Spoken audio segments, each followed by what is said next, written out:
चुनाव संहिता लागू हो चुकी है और लोकसभा चुनाव नजदीक है।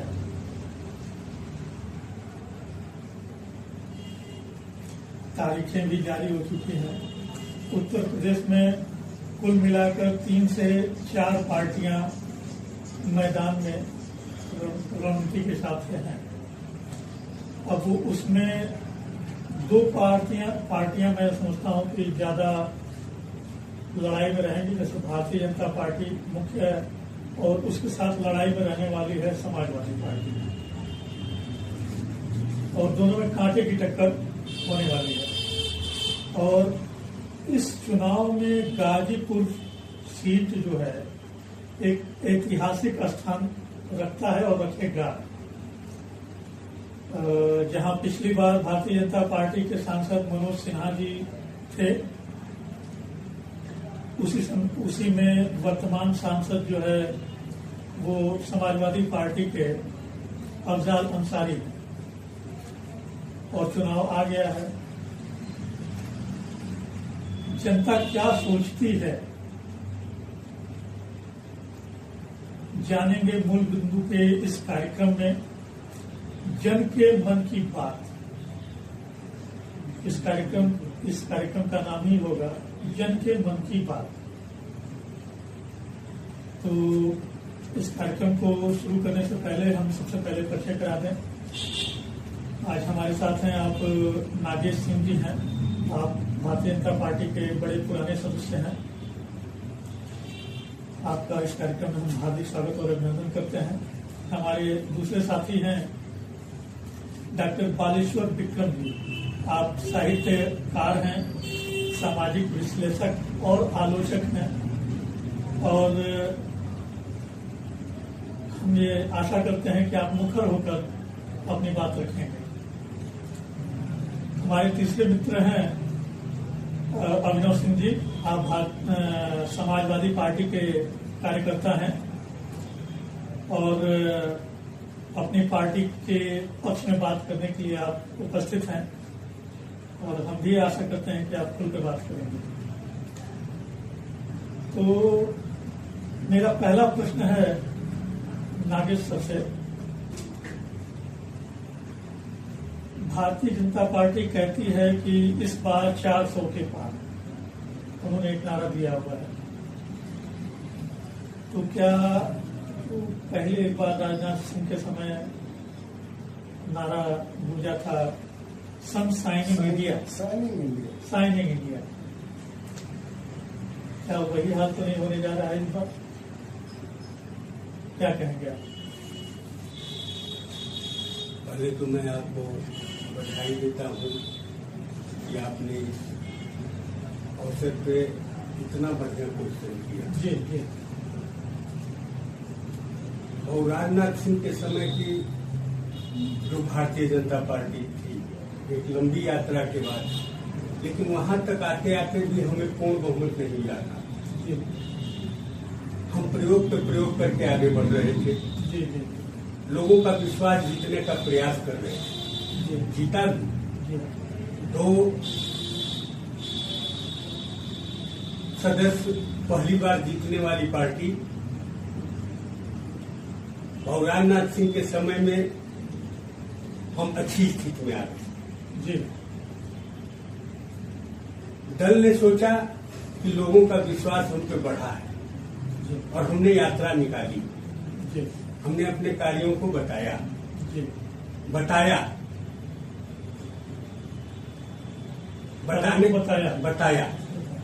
कि हम ये है, ये करेंगे। हमने ये किया है और ये करेंगे। जी। लोगों ने सुना। जी। लेकिन विपक्ष उतनी दमदारी से विरोध में भी खड़ा था, और हमने केवल बताया, करके दिखाने में उस समय तक हम असमर्थ थे, सक्षम नहीं। संसाधनों के द्वारा। जी। जब आगे बढ़ते हैं, जब मोदी जी का युग आता है, जी, तो हम 10 साल का जो समय मिला है पीछे, इसमें मोदी जी ने कहने से पहले करके दिखाया। कहने से पहले जी। करके दिखाया, और जब 10 साल में उन्होंने कार्य किया और लोगों का विश्वास जब जुटा, जी तब इन्होंने आकलन किया कि अब मुझे क्या करना है, इस पर आगे बढ़े। आज की स्थिति और उस समय की स्थिति में भाई साहब बहुत अंतर है। जी उस समय हम लोगों का विश्वास दिलाने में असमर्थ हुए, आज हम विश्वास दिलाने में समर्थ हैं। यानी आज भारतीय जनता पार्टी पे जनता आपके हिसाब से विश्वास करती है? पूर्ण विश्वास कर रही थी जनता, नहीं पूरी दुनिया में। जी मोदी जी ने जो भारत की मर्यादा को बढ़ाया है, जी शायद इस बात को विपक्ष भी मान रहा है, लेकिन राजनीतिक कुछ कारणों से स्वीकार करने में असमर्थ है। मान तो रहा है लेकिन स्वीकार करने में असमर्थ है। बड़ी अच्छी बात बोल दी आपने कि राजनीतिक कारणों से हाँ। स्वीकार करने में असमर्थ मान रहा है। ये मान रहा है, मान तो रहा है पूरी दुनिया। अब भाई साहब आप देख लीजिए, पूरी दुनिया में जब जब भारत खड़ा हुआ है मदद मांगने के लिए, लोगों ने अनसुना कर जी। दिया। आज की स्थिति दूसरी है। जी मोदी जी जो बोलते हैं तो पूरी दुनिया सुनती है, उस पर गौर करती है कि ये बोल क्या रहे हैं। इस कारण से आज हम 400 का नारा देके आगे बढ़ रहे हैं।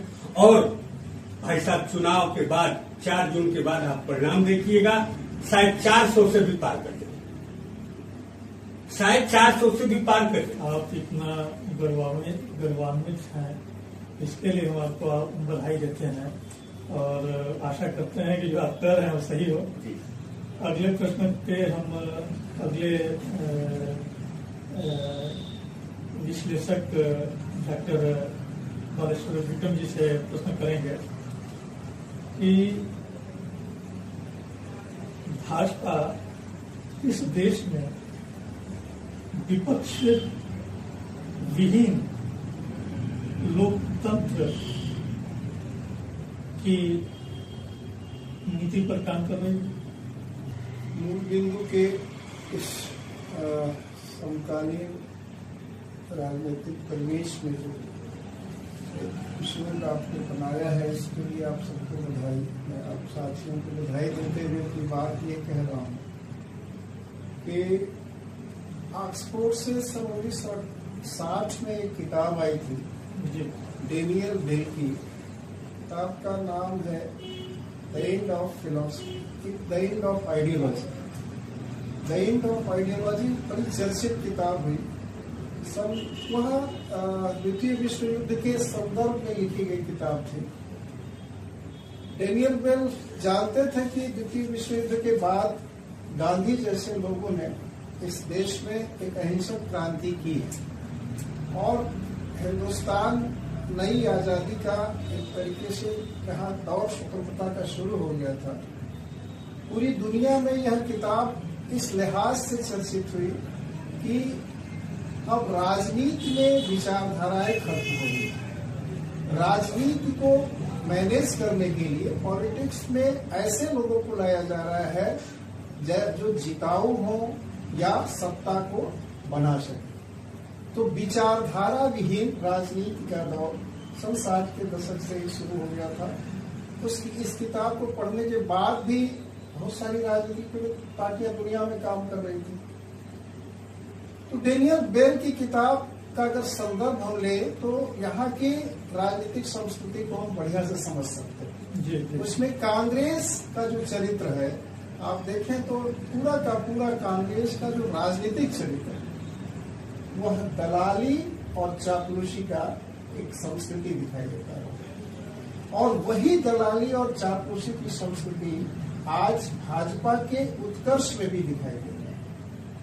यहाँ सिद्धांत विहीनता की हालात दिखाई देते हैं। 6 महीने पहले सत्ता तंत्र के शीर्ष पर बैठी हुई एक मिनिस्टर हैं माननीय सीतारमण जी, उन्होंने कहा कि भाजपा के दरवाजे सबके लिए खुले हुए हैं। यह विचारहीनता का स्टेटमेंट है। आपके यहाँ कैडर बेस्ड पार्टी कहलाती थी, आप आरएसएस के पृष्ठभूमि की राजनीति करने वाले लोग हैं, आप जनसंघ की राजनीति करने वाले लोग हैं। वहां अगर यह बात और इस तरह की पॉलिटिकल मैनेजमेंट होते हैं कि कौन हमारा जिताऊ कैंडिडेट है, कौन हमारे प्रतिपक्ष को साध सकता है। स्वाभाविक रूप से ये विचारहीनता की स्थिति है। और आप इस संदर्भ में देखें तो गठबंधन क्या होता है? गठबंधन की राजनीति को भी समझना है तो पहले जो गठबंधन था, अगर जनता पार्टी का ही गठबंधन था सन 75 में, जी जी, तो सीधे सीधे कांग्रेस के खिलाफ था, एक पार्टी थी कांग्रेस। आज गठबंधन की राजनीति क्या है? गठबंधन धर्म के सहारे चलाई जा रही है। माननीय अटल बिहारी वाजपेयी ने 13 दिन की सरकार गिरने के बाद गठबंधन की सरकार बनाई और वह 5 साल चली। इसके बाद वह गठबंधन धर्म बार बार निभाया गया और हर वक्त निभाया गया। 14 में सरकार बनी उसी गठबंधन के सहारे और फिर वही एनडीए 19 में भी फिर काबिज हो गई। आप कैसा विपक्ष चाहते हैं? एनडीए छाप जो आपकी हाँ में हाँ मिलाता रहे। विपक्ष एनडीए मार्का नहीं होना चाहिए। विपक्ष आलोचक हो, निंदक हो और आपकी जो योजनाएं हैं, आपकी जो नीति है उसके साथ प्रहार करे। प्रतिपक्ष का मतलब यही है। और ऐसा प्रतिपक्ष आप नहीं बर्दाश्त कर सकते। प्रतिपक्ष को शत्रु समझेंगे, प्रतिपक्ष के ऊपर तेल के बहुत सारी एजेंसियों के माध्यम से आक्रमण करेंगे, उनको दबाएंगे, जेलों में डालेंगे। तो ऐसी प्रतिपक्ष विहीन लोकतंत्र की आशंका मुझे दिखाई देती है। और यह भाजपा के ऊपर मैं दोषारोपित करता हूं कि ऐसा लोकतंत्र खड़ा करना उनके लिए खुद घातक हो जाएगा। आपने बहुत मुखर होकर के अपनी बातें रखी हैं। अगला प्रश्न है अभिनव सिंह जी से। आप सपा कार्यकर्ता हैं। भारतीय जनता पार्टी ने अपने प्रत्याशी के रूप में श्री पारसनाथ राय जी को उतारकर अपनी बाजी खेल दी है। आप क्या कहना चाहेंगे? सबसे पहले मैं मूल बिंदु के सभी दर्शकों का को प्रणाम करता हूं और अपनी बात मैं यहां से शुरुआत करना चाहता हूं कि मैं प्रत्याशी के बारे में कोई बात नहीं करूंगा, क्योंकि प्रत्याशी के बारे में क्या बोलना, उनको तो बस बली का बकरा बना दिया गया है। यह कहीं न कहीं एक लंबी दूरगामी राजनीति का परिणाम है। इस पारसनाथ राय जी को मैदान में ला दिया गया है। आप देखो सोशल मीडिया उठाकर, आप भारतीय जनता पार्टी के कार्यकर्ताओं से पूछो, आप अन्य जनपद की किसी कोने में जाके आप देखो, पारसनाथ राय का कहीं कोई नाम नहीं जानता, कोई नहीं पहचानता है, किसी को नहीं पता है पारसनाथ है कौन। ये युग पुरुष का आशीर्वाद था, ये बहुत बड़े नेता का छत्र छाया था, तो उनको लाकर बड़ी बकरा बना दिया गया। वो डरते हैं इस बात से, उन्हें पता था कि हम जाएंगे तो चुनाव हारेंगे, उन्हें अच्छे से पता था कि मैं जाऊंगा तो चुनाव हारूंगा, इससे अच्छा किसी कठपुतली को मैदान में लाकर वॉकओवर दे दिया जाए समाजवादी पार्टी को। और दूसरी बात ये, अपने आने वाले भविष्य को देखते हुए यह फैसला लिया गया है। दूसरी बात मैं ये कहना चाहता हूँ आपके माध्यम से, मूल बिंदु के माध्यम से, इस चैनल के माध्यम से, कि अभी भारतीय जनता पार्टी के as a spoke person Shri Nagesh ji ने यह स्वीकार किया कि सनशाइन असफल रहा, शाइनिंग इंडिया असफल रहा। मैं कहना चाहता हूँ उससे भी असफल जब मोदी का 2014-2024 का कार्यकाल असफल रहा। आज भारत देश कहाँ खड़ा है? कभी हम विकासशील देश की तरफ बढ़ते थे, आज हम लोग दूसरे देशों पर आधारित हो गए हैं। विकासशील से हटाकर हमको गरीबी के देश में लाकर खड़ा कर दिया गया है। आज हमारा पाकिस्तान से, श्रीलंका से, बांग्लादेश वाली स्थिति में खड़ा कर दिया गया है।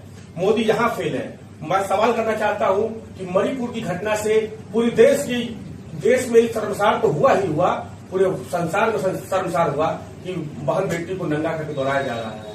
मोदी वहां सफल हुए। मैं ये कहना चाहता हूं कि पेट्रोल डीजल की महंगाई को बढ़ाकर, डाई यूरिया का दाम बढ़ाकर, खाद कम करके मोदी ने इतनी बड़ी महंगाई कर दी, मोदी वहां असफल हुए। मैं यह कहना चाहता हूं कि मोदी जी लगातार, आदरणीय योगी जी, आदरणीय मोदी जी लगातार परीक्षा कराए जा रहे हैं, परीक्षा कराए जा रहे हैं, लेकिन उसका कोई वैकेंसी क्लियर नहीं हो रहा है। भारतीय जनता पार्टी यहां असफल है। मैं आपके माध्यम से कहना चाहता हूं कि भारतीय जनता पार्टी पूरे देश में इस बार गायब होने जा रही है और निश्चित रूप से इंडिया गठबंधन अलायंस का सरकार बनने जा रहा है देश में। जी, आपने अपनी बात कही। मुझे लगता है कि इसका कुछ जवाब आपको देना चाहिए। अभिनव जी ने जो बातें कही हैं, जी उन बातों उनका व्यक्तिगत विचार है। जी अभिनव जी मोदी जी के बारे में, वो अपने कैंडिडेट के बारे में कहें वो शोभा देता है, लेकिन मोदी जी के बारे में कहें यह शोभा नहीं देता है। मोदी जी इस देश की व्यवस्था से लड़ रहे हैं, न कि सपा से लड़ रहे हैं। मोदी जी इस देश की लंबे समय की बिगड़ी हुई दुर्व्यवस्था से लड़ रहे हैं, न कि सपा से लड़ रहे हैं और आम आदमी पार्टी से लड़ रहे हैं। अब जो भी कार्रवाइयां हो रही हैं, मोदी जी तो ये नहीं कह रहे हैं कि हमारे लोगों पर नहीं होगा। जी आप एफआईआर कीजिए, उनके लोगों पर एफआईआर कीजिए भ्रष्टाचार का, उन पर भी कार्रवाई होगी। आप एफआईआर करने से डरते हैं और कार्रवाई की मांग करते हैं, ये शोभनीय नहीं है। लेकिन अभी आपने कहा कि जैसे आप वैकेंसी निकालते हैं, इस मामले में आप फेल हैं, महंगाई बढ़ाते इस मामले में से। देखिए, वैकेंसी निकालने बहुत बड़ा सिस्टम है। उस जो डूबा हुआ सिस्टम है उसको दुरुस्त करने में टाइम लगेगा। ऐसा नहीं है, जो भी परीक्षाओं में आरोप लगे हैं उनमें परीक्षाएं निरस्त हुई हैं, जी दोषी पकड़े गए। जी अन्य गवर्नमेंटों में तो ये भी नहीं होता, अन्य सरकारों में तो अभिनव जी ये भी नहीं होता। जो योगी जी ने किया है, और जो योगी जी ने किया है, दो परीक्षाएं निरस्त हुआ, और जो भी दोषी है, नौ परीक्षा निरस्त हुआ, नौ परीक्षा निरस्त हुआ। और समाजवादी पार्टी के अभिनव जी समाजवादी पार्टी के कार्यकाल 1217 उठाकर देखिए, कितने नौजवानों के हाथ बेरोजगार गए, कितने महिलाओं के हाथ बेरोजगार गए, कितने को लैपटॉप गए। यहाँ क्या गया? यहाँ बस अगर कोई मुसलमान है तो उसका घर गिरा दो, अगर कोई कमजोर अपराधी हो उसका अपराधी नहीं हो, अपराधी कहाँ नहीं है, अपराधी कहाँ नहीं है, विकास दुबे अपराधी कहाँ नहीं है, मुसलमान बगल के जिला को खंगालिए ना, अपराधी कहाँ नहीं है। विकास जो दुबे भारतीय को मार दिखाएगा वो अपराधी हो जाएगा, जो भारतीय जनता के खिलाफ मजबूरी से लड़ेगा वो अपराधी हो जाएगा। लेकिन वही अपराधी अगर भारतीय जनता पार्टी में जाके शामिल हो जाए तो वो दूध का धुला हो जाएगा, गंगा जल से नहा लेगा। अभिनव जी, कानपुर के विकास दुबे और भदोही के विजय मिश्रा ये मुसलमान नहीं थे। मैं किसी का नाम नहीं ले रहा हूँ, मुसलमान है उनका खंगाली जाकर अपने अगल बगल के जिले में खंगाली जाकर स्वजाति मुख्यमंत्री के स्वजाति लोग खुलेआम घूम रहे हैं। अपराधी का कोई जाति नहीं होता है, और योगी जी कोई भी अपराधी उसको बख्श नहीं सकते। एक नाम बता, क्यों नहीं आप लिस्ट जारी करवाते हैं? भारतीय जनता पार्टी टॉप 10 की लिस्ट जारी तो करे, अपराधियों की सूची क्यों नहीं देते हैं आप? हम लोग लगातार बोल रहे हैं उत्तर प्रदेश का जो सबसे अधिक मोस्ट टॉप 10 अपराधी है उसको सूची जारी करे। सूची जारी करने में क्या दिक्कत है, क्या समस्याएं हैं? पूरा प्रदेश सूची जारी करेंगे नहीं करवाएंगे आप लोग? भारतीय अपराधियों की सूची जारी करवाएंगे नहीं करवाएंगे? सुन लीजिए, पूरा अपराधियों की सूची जारी करवाएंगे नहीं करवाएंगे आप लोग? आप सुन लीजिए, सूची जारी करने में क्या समस्या है? नहीं ठीक है, आपकी बातें सही है, उस पर भी कार्रवाई होगी। लेकिन जो भी अपराधी है, यह प्रदेश योगी जी और मोदी जी बहुत खूबसूरत नहीं है, इसलिए उनको चुन नहीं रहा। सुरक्षा के दृष्टि से इलाहाबाद में एक सांसद एक विधायक ठीक है, उनका मामला एक मिनट हमारी बात पूरी होती है, अपनी मैं बस बात कह दूं, एक सेकंड बात बोलूं। इलाहाबाद में जो माननीय सांसद माननीय विधायक अतीक अहमद और उनके भाई का जो हत्या हुआ था पुलिस कस्टडी में, सब तो मानता, अभी मानता हत्या हुआ था, मानता सब, मीडिया के भाई भी लोग मानते हैं कि हत्या हुआ था। क्या वो मामला विचाराधीन था न्यायालय में, सजा का कारण था कोर्ट देने का, अदालत क्यों बनी है? उनका काम था वो करने का, उनको सजा देने का। लेकिन जिसने गोली मारा क्या उसके घर में बुलेट चला? बताइए भाई साहब, आप मीडिया के सजग प्रहरी हैं, आप बुद्धिजीवी वर्ग से आते हैं, आप बताइए, आप भारतीय जनता पार्टी के प्रवक्ता के रूप में यहाँ आए हैं, मैं आपसे सवाल करना चाहता हूँ, टीवी पे किसने देखा कि उनका घर गिरा? टीवी पे किसने देखा वो कहाँ कैसे घर गिरा? हमें बता दीजिए एक बार। अगर वही मुसलमान एक मुर्गा काट देगा बिना लाइसेंस लेकर, तो योगी का बोल देगा उसके घर पर जाकर उसके छाती को चीरते हुए उसके घर को अनाथ कर देगा, उनकी छत से, उनके सर से छत छीन लेगा। हमें बताइए आप। नहीं, चुनाव के समय में आप लोग अगर यह राग नहीं अलापेंगे तो आप लोगों का तुष्टीकरण का मन, तुष्टीकरण नहीं, आप लोग ये तुष्टीकरण के सवाल, आप लोग केवल तुष्टीकरण पे ही चुनाव लड़ रहे हैं, और योगी और मोदी अपनी व्यवस्था पे चुनाव लड़ रहे हैं। रही बात तुष्टिकरण का चुनाव लड़ रहे हैं, सुन लीजिए, तो जो हमारे कैंडिडेट आदरणीय अफजाल अंसारी जी हैं, वो गाजीपुर को जब वो प्रतिनिधित्व करने को मौका मिला है, मात्र मुसलमान 9% है, उसके बाद सभी 36 बिरादरी है। आदरणीय अफजाल अंसारी को मुसलमान के अलावा 9% मात्र मुसलमान होने के बावजूद भी 36 कम का उनको वोट मिलता है और लगातार निर्वाचित होते हैं। वो अफजाल अंसारी 36 जमात के नेता है, न कि किसी एक दो नेताओं के आंखों के तारा बने हुए हैं। योगी जी अफजाल अंसारी और अतीक के विरोधी नहीं है, अपराध के विरोधी। हम तो वही तो पूछ रहे हैं, अपराधी के हम तो वही पूछ रहे हैं, जब अपराधी के विरोधी है वो क्यों नहीं टॉप 10 लिस्ट जारी कर रहे हैं, क्यों नहीं टॉप 20 लिस्ट जारी कर रहे हैं, क्यों नहीं उस बुलडोजर चलाया गया जो अतीक अहमद की हत्या किया था? वो जेल में है ना। अरे जेल में तो बहुत लोग थे, जेल में है ना, जेल में तो बहुत लोग थे, उसके बाद उनको हत्या हो गया, उनका घर गिर गया, जेल में तो बहुत लोग थे। योगी जी की जो न्याय व्यवस्था, कानून व्यवस्था, जो भी कर लीजिए, वो जो व्यवस्थाएं हैं, उदाहरण के रूप में योगी जी कानून हो गए नहीं, कानून के अनुसार प्रदेश चला रहे हैं। नहीं, कहाँ कानून के अनुसार प्रदेश कहीं नहीं चला रहे। बताइए, भी बताइए। घर गिर जाना कहाँ का कानून है? घर गिर जाना लॉ एंड ऑर्डर है कि नहीं? लॉ एंड ऑर्डर भ्रष्ट है। अजीत सिंह की हत्या हो गई लखनऊ में, मुख्यमंत्री आवास में अजीत सिंह की हत्या हो गई। 302 में फांसी क्यों होती है? फांसी पाने वाला नहीं सुधर जाए, इसलिए नहीं फांसी होती है। उस अपराध में फांसी होती है जिसमें जो अपराधी को कोई नहीं करेगा। अपराधी उसको आप फांसी दो, उसको आप आजीवन कारावास करो, लेकिन उसके घर के उसके बूढ़े माँ बाप का क्या कसूर है जो उसके घर से छत छीनने रहो, उसके सर से छत छीनने का ये कहां से अधिकार है? ये किसने अधिकार दे दिया आपको? अगर अपराधी मैं हूं तो मुझे प्रताड़ना देनी चाहिए, मुझे सजा मिलनी चाहिए, ना कि मेरे पिता को देनी चाहिए, ना मेरे भाई को देनी चाहिए, ना मेरी बहन को देनी चाहिए। उनका क्या दोष था? 26 करोड़ के प्रदेश को नियंत्रित करने के लिए योगी जी के पास इससे दूसरा उपाय कोई नहीं था। आप बार बार मुख्यमंत्री भारतीय जनता पार्टी के नागेश जी और समाजवादी पार्टी के अभिनव जी ने बड़ा रोष में अपनी अपनी बातें रखी हैं और उनकी बातों का विश्लेषण आपके द्वारा चाहते हैं। इस पूर्वांचल का दुर्भाग्य रहा है कि यहाँ राजनीति के अपराधीकरण की प्रक्रिया खूब बखूबी चली है। इस दौर में आप देखें तो कम्युनिस्ट पार्टियां यहाँ सीपीआई का एक लंबा दौर था। सचिन पांडे बड़े राजनीतिक पुरोधा हुआ करते थे, बड़े राजनीतिक फिगर हैं। उनकी पार्टी से अफजाल जी पहली बार विधायक हुए सीपीआई से, और उस परिवार में अभी तो बड़ा जिसको हम लोग कहते हैं कि ये राजनीति का दुर्भाग्य ही रहा है, गाजीपुर का भी दुर्भाग्य रहा कि गाजीपुर का नाम मुख्तार के लिए के साथ ही जोड़ा गया। मुख्तार एक बड़े माफिया डाल हुए और उसकी पृष्ठभूमि में उनके भाई की बड़ी भूमिका रही। विधायक भाई रहे और अफजाल के प्रोटेक्शन से आप कहें, चाहे परिस्थितियों के प्रोटेक्शन से, एक अच्छा खासा खिलाड़ी, एक अच्छा खासा नौजवान माफिया बनता है और पूरे पूर्वांचल के श्रेणियों में छा जाता है। तो राजनीति का अपराधीकरण तो हुआ है और इस लिहाज से आप देखें तो प्रयागराज में जो घटना हुई उसमें अतीक मारे जाते हैं और जेल में रह करके लोग सुरक्षित रहे। अपराधियों की एक ऐसी जमात रही कि लोग जेल में रहते थे, सुरक्षित रहते थे, राजनीतिक संरक्षण मिलता रहा। वो राजनीति के मुख्य धारा में आके चुनाव भी लड़ते रहे, जीतते रहे। राजनीतिक पार्टियां उनको आज की तारीख में भी प्रोटेक्शन करती हैं। यह राजनीतिक लोकतंत्र का ही दुर्भाग्य है अपने आप में।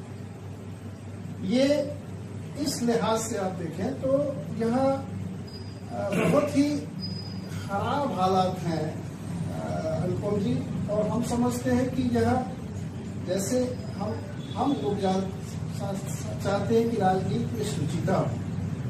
राजनीतिक कार्यकर्ता, राजनीति कर्मी जो राजनीतिक तेवर के व्यक्ति हैं वह राजनीति की मुख्य धारा में आए। तो अगर राजनीतिक शुचिता बनाए रखने के लिए और अपराधियों से दूरी बनाए रखने का अगर काम करती है, जो भाजपा का सैद्धांतिक पृष्ठभूमि भी है, तो उसके लिए हम उसको साधुवाद देते हैं। लेकिन अन्य जो क्षेत्रीय दल हैं उन लोगों ने अपराधियों को संरक्षण दिया उसमें बिहार में भी एक लंबा वो चलता है, लेकिन दक्षिण भारत की भी पार्टियों में बहुत क्षेत्रीय दल है जहां अपराधियों का संरक्षण होता रहा है। और बंगाल में तो खुलेआम हो रहा है। अभी जो एक घटना घटी है